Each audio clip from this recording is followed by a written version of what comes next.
Hi, I'm John Zelek. I'm an associate professor in systems design engineering at University of Waterloo, and I'm also the co-director of the Vision Image Processing Lab, VIPS for short. Some of the projects that we're working on.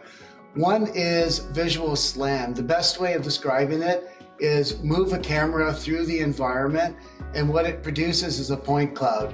A point cloud is a collection of points in 3D space. So essentially it produces a 3D map. Why is that useful? Well, it's useful for autonomous cars and any other application where you need to capture the 3D environment. Also working with a manufacturing company where we've placed a bunch of cameras around the automated setup for making, well, I'll just call it widgets, and where the cameras learn what the machine is doing.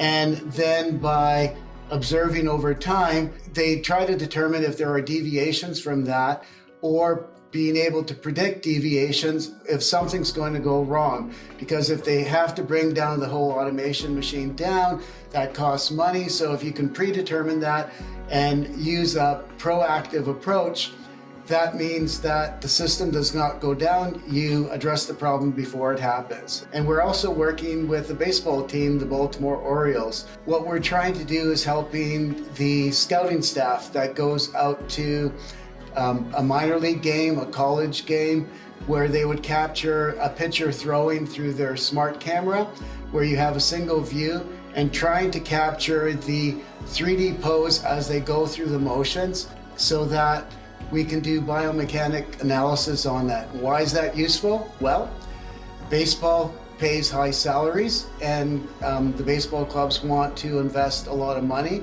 and they want to predetermine how long their career will be and are they any good.